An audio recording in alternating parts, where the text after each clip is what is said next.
முதுமையின் தர்மங்கள். எல்லோரும் முதுமையடைகிறார்கள். நீ பிறந்த வினாடியில் இருந்தே ஒவ்வொரு நாளும் ஒவ்வொரு வினாடியும் வயது அதிகமாகிறது. சிறு பிராயம் நிலைமாறிக்கொண்டே இருப்பது போல வாலிப பருவமும் நிலைமாறிக்கொண்டேதான் இருக்கும். ஆனால் முதுமை நிறைவடைவதில்லை. ஏனெனில் அது முடிந்துவிடும். அதுதான் முதுமையின் தனிச்சிறப்பு. அது உனக்கு முடிவற்ற ஓய்வை கொண்டு வரும். ஆனால் நடுத்தர வயதுக்கு பின் சில கட்டுத்திட்டம் உனக்கு தேவைப்பட்டால், என்னை பொறுத்தவரை நான் குழந்தையாகவோ வாலிபனாகவோ இருந்தது இல்லை. எனக்கு முதுமை வரப்போவதில்லை. நான் இறக்கப் போவதும் இல்லை. என்னுள் உள்ள அழிவற்றதும் மாறாததுமான ஒரே ஒரு விஷயம் மட்டுமே எனக்கு தெரியும். ஆனால் இது உங்களுக்காக. முதுமைக்கு சில சட்டத்திட்டங்கள் உண்டு. ஏனெனில் உலகம் முழுவதும் உள்ள மக்கள் முதுமையடைகிறார்கள். முதுமையடைதல் என்றால் என்ன என பல சிந்தனையாளர்களும் பேசுகின்றனர். டீனவரின் கடைசி சட்டம்தான் முதன்மையானது. இது முதுமையை பற்றியது. அதுதான் முதலும் முடிவுமானது. நிச்சயம் என தெரிந்த எதன் மீதும் பந்தயம் கட்டாதே. நீ முதுமை அடைவாய் என உனக்கு உறுதியாக தெரியும். அதனால் அதன் மீது பந்தயம் கட்டி விளையாடாதே. அது உனக்கு மேலும் அதிக துன்பம் தரும். இந்த சட்டம் உறுதியாக தெரிந்த எதன் மீதும் பந்தயம் கட்டாதே என்ற இந்த சட்டம் மிக அழகானது. உண்மையில் மரணத்தை தவிர வாழ்வில் எதுவும் நிலையானதல்ல. எதன் மீதும் விளையாடலாம், ஆனால் மரணத்தின் மீது அல்ல. முதுமை மரணத்திற்கான வாசல். அறிகுறிகளை பார்த்து உணர்வுகளை மாற்றிக்கொள்வதுதான் வயதானதின் குணம். ஒரு பெண் முடியாது என்று சொல்லும்போது நீ தளர்வாக அப்பாடா என்று உணர்ந்தால் உனக்கு வயதாகிவிட்டது என தெரிந்து கொள். காதலிப்பதற்காக அன்றி சிக்கனத்திற்காக விளக்கை அணைப்பதுதான் முதுமை. உன்னுடைய எண்ணம் முன்தாண்டி செல்லாமல் சமமாக இருக்குமாயின் அதுதான் உன் வாழ்வின் முதுமை காலம். எப்போதும் எந்த அளவு செய்கிறோமோ அந்த அளவே செய்வதும், அதிகமாக செய்ய முடியாமல் இருப்பதும் தான் முதுமை. முதுமை என்பது எதிர்பாராத அனுபவங்களை உள்ளடக்கியது. ஆனால் மேலே கூறப்பட்டவை அனைத்தும் மேற்கத்திய மனதால் உருவாக்கப்பட்டவை. கிழக்கத்திய நூல்கள் எதிலும் இதுபோன்று முதுமையை பற்றி கூறியதை நான் கண்டதே இல்லை. அதற்கு பதிலாக முதுமை போற்றப்படுகிறது. உன் வாழ்வு வெறுமனே படுக்கைக்கிடையில் நகர்ந்தால் உனக்கு வயதாகும், அவ்வளவுதான். ஆனால் உனது தன்னுணர்வு, உனது வாழ்க்கை செங்குத்து நிலையாக மேலே உயருமானால் நீ உனது முதுமையில் அழகையும் ஜொலிப்பையும் பெறுவாய். முதுமை கிழக்கில் ஞானத்தின் அறிகுறியாக குறிக்கப்படுகிறது. 2 வழிகள் உள்ளன. குழந்தையிலிருந்து இளமைக்கு, இளமையிலிருந்து முதுமைக்கு, முதுமையிலிருந்து இறப்புக்கு என படுக்கைவச வாழ்க்கை ஒன்று. மற்றொன்று குழந்தை, இளமை, முதுமை என பக்குவ நிலைக்கு உயரும் செங்குத்துவச வாழ்க்கை. இரண்டின் இயல்புக்கும் உள்ள வித்தியாசம் அளவில்லாதது, கணக்கிட முடியாதது. பிறந்து வாழ்ந்து இறக்கும் மனிதன் தன் உடலுடன் ஒன்றாகி இருப்பான். அவனுக்கு அவனது இருப்பை பற்றி ஒன்றும் தெரியாது. ஏனெனில் அது இறப்பதும் இல்லை, பிறப்பதும் இல்லை. அது எப்போதும் இருக்கிறது, அது எப்போதும் இருக்கும், அது இருந்து கொண்டே இருக்கும். அது சாஸ்வதமானது. குழந்தை இளமை பருவமடைகிறது. ஆனால் படுக்கைவச நிலையில் உள்ள இளைஞனை விட செங்குத்து நிலைப்பாட்டில் உள்ள இளைஞன் வேறுபட்டு இருப்பான். குழந்தை பருவம் வெகுளித்தனமானது.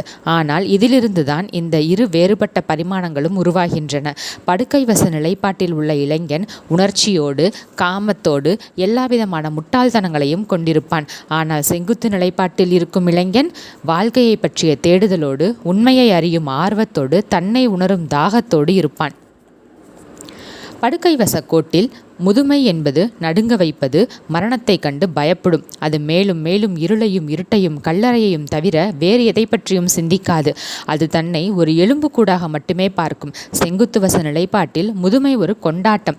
மனிதன் மிக அழகானவனாக இருப்பான். இளமை கொஞ்சம் முட்டாள்தனமானது. அது அனுபவமற்றது. அதனால் அது அப்படித்தான் இருக்கும். ஆனால் முதுமை நல்ல மற்றும் மோசமான, சரியான மற்றும் தவறான என எல்லாவித அனுபவங்களையும் கடந்து வந்திருக்கிறது. உடல் ரீதியாகவோ மனரீதியாகவோ என்னவாயினும் பெரிதாக பாதிப்படையாத ஒரு நிலையை வந்தடைத்திருக்கின்றது. இது ஒரு வரவேற்கும் மனநிலை. இறுதியான விருந்தாளி உள்ளே வருவதற்கான எல்லா கதவுகளையும் திறந்து வைத்து கொண்டிருப்பதுதான் முதுமை. அது ஒரு முடிவல்ல, அது ஆணித்தரமான இருப்பாக வாழ ஆரம்பிக்கும் அசலான வாழ்வின் ஆரம்பம். ஆகவேதான் நான் வயதாவதற்கும் முதுமை அடைவதற்கும் இடையே உள்ள வேறுபாட்டை தொடர்ந்து வலியுறுத்துகிறேன். வெகு அரிதான மக்களே முதுமை அடைகிறார்கள். மற்றவர்கள் அனைவரும் வயதாகிறது. இயல்பாகவே அவர்கள் இறப்பை நோக்கி நகர்கிறார்கள். செங்குத்து வசத்தில் இறப்பு மரணமாக இருப்பது இல்லை. அது அழியாமைக்கான இறைமையை நோக்கிய ஒரு பாதையாக இருக்கிறது. மேலும் இயல்பாகவே ஒருவர் இந்த விதமான முதுமையடையும் போது அவரிடம் ஒரு தேஜஸ், அழகு, கருணை, நேசம் வந்துவிடுகிறது. புத்த மத நூல்களில் புத்தருக்கு வயதாக வயதாக அவர் மேலும் மேலும் அழகாகி கொண்டிருந்தார் என்று கூறப்பட்டிருக்கிறது. இது திரும்ப திரும்ப கூறப்பட்டிருக்கிறது. இதைத்தான் அதிசயம் என்று கூறுகிறேன். தண்ணீரின் மீது நடப்பது அல்ல, ஏனெனில் அதை எந்த குடிகாரனும் முயற்சி செய்யலாம். தண்ணீரை மதுவாக மாற்றுவது அல்ல, அதை எந்த குறுக்கு புத்தி உள்ளவனும் செய்யலாம். இதுதான் உண்மையான அற்புதம். புத்தர் தன்னுடைய இளவயதில் இருந்ததை விட மேலும் அழகாக தோன்றினார். அவர் தன்னுடைய குழந்தை பருவத்தில் இருந்ததை விட வெகுளித்தனமாக மாறினார். இதுதான் வளர்ச்சி. நீ செங்குத்து வசத்தில் வளரவில்லை என்றால் நீ வாழ்வதற்கான முழு வாய்ப்பையும் தவறவிட்டு விடுகிறாய். நீ செங்குத்து வசத்தில் நகரும்போது ஒவ்வொரு நாளும் நீ வாழ்க்கையின் அருகில் வருகிறாய், விலகிச் செல்வதில்லை. பின் உன்னுடைய பிறப்பு இறக்கப்போவதன் ஆரம்பம் அல்ல, அழிவற்ற வாழ்வின் ஆரம்பம். 2 தண்டவாளத்தின் 2 கோடுகள் போலத்தான். ஆனால் வித்தியாசம் அதிகம். மேற்கத்திய நாடுகள் இதை பற்றி ஒருபோதும் நினைத்ததே இல்லை. செங்குத்து வசம் என்பதே குறிப்பிடப்படவே இல்லை. ஏனெனில் உன்னுள் இருக்கும் உண்மையான வளங்களை தெரிந்து கொள்ளக்கூடிய ஆன்மீக சூழலில் அவர்கள் வளரவில்லை. அவர்கள் கடவுளை பற்றி நினைத்தால் கூட அவர்கள் அவரை வெளிப்புறத்தில் தான் நினைப்பார்கள். கௌதம புத்தர் கடவுளை மறுத்தார். நானும் கடவுளை மறுக்கிறேன். உன்னை உள்ளே திருப்புவதற்காக மட்டுமே கடவுள் இல்லை என்கிறோம். கடவுள் இருந்தால் அல்லது அதுபோன்ற ஏதோ ஒன்று இருந்தால் அது உனக்குள்ளே கண்டுபிடிக்கப்பட வேண்டும். அது உன்னுடைய அழிவற்ற தனிமையில் உன்னுடைய பரவச நிலையில் மட்டுமே நீ அதை கண்டு உணர முடியும். தன்னை உடல் மனம் சேர்ந்த ஒரு தொகுப்பாக மட்டுமே கொள்வது இந்த மக்களுக்கு நிகழ்ந்துள்ள மிக அபாயமான கருத்து. அது அவர்களின் வசீகரத்தையும் அழகையும் கெடுத்து விடுகிறது. இந்த கருத்தினால் அவர்கள் தொடர்ந்து மரண பயத்தால் நடுங்கிக் கொண்டே இருக்கிறார்கள். முடிந்த அளவு முதுமையை ஒத்தி வைத்து கொண்டிருக்கிறார்கள். மேற்கத்திய நாடுகளில் ஒரு பெண்மணியிடம் நீ இளமையாக தோன்றுகிறாய் என்று கூறினால் அவள் அதை மறுக்க மாட்டாள், மகிழ்ச்சி அடைவாள். அவளுக்கு மிக நன்றாக தெரியும் தான் இளமையாக இல்லை என்று. ஏனெனில் அவள் கண்ணாடி முன் பல மணி நேரங்கள் நின்று எங்காவது இளமை சாயல் மீதம் இருக்கிறதா என்று தேடிக்கொண்டிருந்தாள். கிழக்கத்திய நாடுகளில் யாரும் வயதானவர்களிடம் சென்று நீ இளமையாக தோன்றுகிறாய் என்று சொல்வதில்லை. மாறாக முதுமை மதிக்கப்படுகிறது, நேசிக்கப்படுகிறது. நீ உன்னுடைய வயதை காட்டிலும் இளமையாக தெரிகிறாய் என்று கூறுவது ஒரு வகையில் அவமானப்படுத்துவது ஆகும். எனக்கு ஒரு நிகழ்ச்சி நினைவுக்கு வருகிறது. நான் ஒரு வீட்டில் தங்கியிருந்தேன். அவர்களுக்கு கைரேகை ஜோசியம் கேட்பதில் மிகவும் ஆர்வம். அவர்கள் என்னை மிகவும் நேசித்தனர். நான் வருடத்திற்கு 2 முறை சென்று அவர்கள் வீட்டில் 2-3 நாட்கள் தங்கியிருந்து விட்டு வருவேன். அப்படி ஒரு முறை நான் அங்கு சென்றிருந்த போது அவர்கள் என்னை கேட்காமலேயே கைரேகை ஜோசியம் பார்க்க ஏற்பாடு செய்து விட்டனர். இது எனக்கு தெரிய வந்தபோது எல்லாமும் முடிந்து விட்டிருந்தது. கைரேகை ஜோசியர் வந்து முன்னறையில் அமர்ந்து எனக்காக காத்திருந்தார். நான் இதுவும் என்னவென்று பார்த்து விடலாமே என்று சென்றேன். நான் என் கைகளை அவரிடம் காட்டினேன். அவர் ஆழ்ந்து பரிசீலித்தார். பின் உங்களுக்கு 80 வயதாகி இருக்க வேண்டும் என்றார். அந்த வீட்டுக்காரரின் பெண் என்ன மடத்தனம், என்ன வகையான கைரேகை ஜோசியம் இது என்று சப்தமிட்டாள். ஏனெனில் அப்போது எனக்கு வயது 35. ஒரு குருடனுக்கு கூட 80 வயதுக்காரனுக்கும் 35 வயதுக்காரனுக்கும் வித்தியாசம் தெரியும். அவளுக்கு உண்மையிலேயே மிகவும் கோபம் வந்துவிட்டது. அவள் என்னிடம் போதும், அவனுக்கு என்ன தெரியும் என்றாள். நான் உனக்கு புரியவில்லை. நீ மேற்கத்திய விதத்தில் படித்ததனால் அப்படியே யோசிக்கிறாய். நீ படிப்பதற்காக பல வருடங்களாக மேற்கிலேயே தங்கிவிட்டதால் அவன் என்ன சொல்கிறான் என்பதை உன்னால் புரிந்து கொள்ள முடியவில்லை என்றேன். அவன் சொல்வதை பார்த்தீர்களா? அதில் புரிந்து கொள்ள ஏதுமில்லை. அவன் மடத்தனமாக பேசுகிறான். உங்களுக்கு 35 வயதாகிறது, ஆனால் அவன் உங்களுக்கு 80 வயதாகிறது என்கிறானே என்றாள்.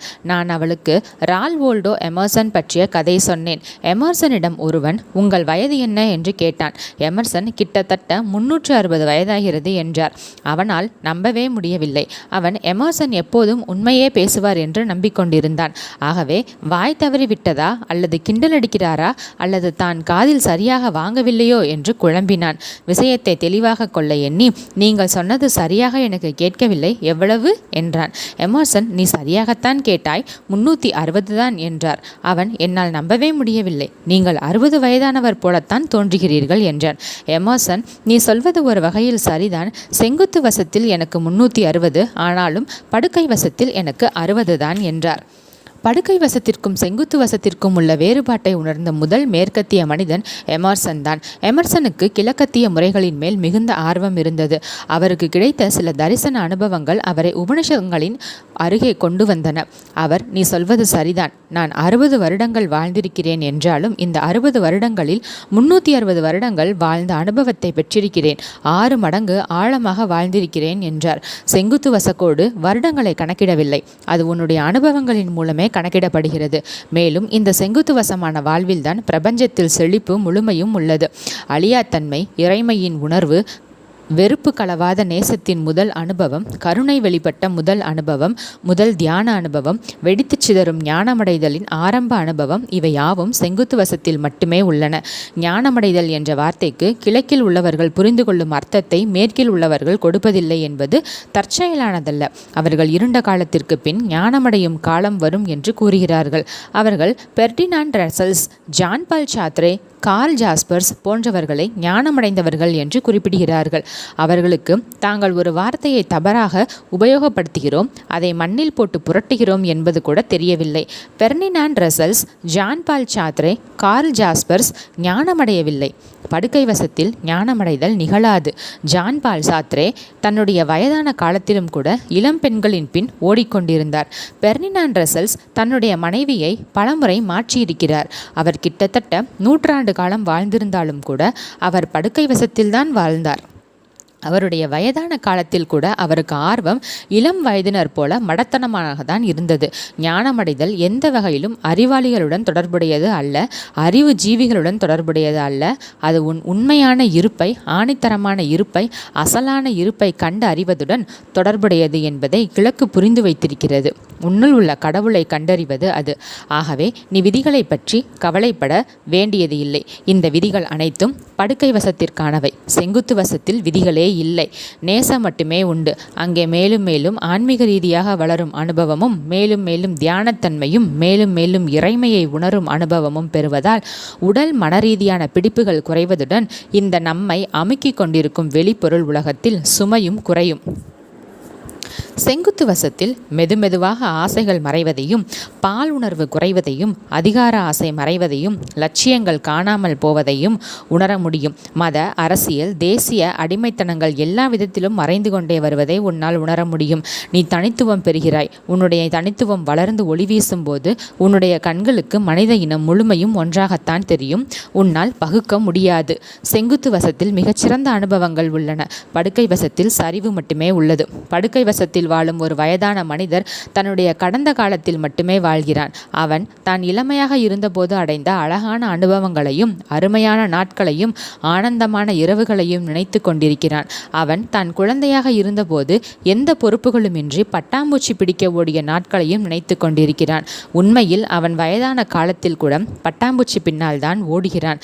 படுக்கை வசத்தில் வாழும்போது வயதாக நீ ஆசைகளால் பாதிக்கப்படுகிறாய். ஏனெனில் எதிரே வர இருப்பது மரணம் மட்டுமே என்று இப்போது உனக்கு தெரியும். ஆகவே எவ்வளவு முடியுமோ அவ்வளவு அனுபவிக்க நினைக்கிறாய். உடல் ரீதியாக சக்தி இழந்து தளர்ந்து போய்விட்டதால் அனுபவிக்க முடியாமல் போகிறது. ஆகவே படுக்கை வசத்தில் வாழ்ந்த வயதான மனிதன் பிரம்மச்சரியம் அடைகிறான். ஆனால் அவன் தொடர்ந்து பாலுணர்வை பற்றி மட்டுமே சிந்தித்துக் கொண்டிருக்கிறான். கிழவனால் சிந்திப்பதை தவிர வேறு எதுவும் செய்ய முடிவது இல்லை. அதில் சிந்திப்பதற்கு என்ன இருக்கிறது? அவன் அழகான பெண்களை கற்பனை செய்து கொள்கிறான். வயதானவன் எப்போதும் கடந்த காலத்தை பற்றியே சிந்தித்துக் கொண்டிருக்கிறான். குழந்தை எதிர்காலத்தை பற்றி கற்பனை செய்து கொள்கிறது. ஏனெனில் அதற்கு கடந்த காலம் இல்லை. ஆகவே கடந்த காலத்தை பற்றி நினைப்பது என்ற கேள்வியே இல்லை.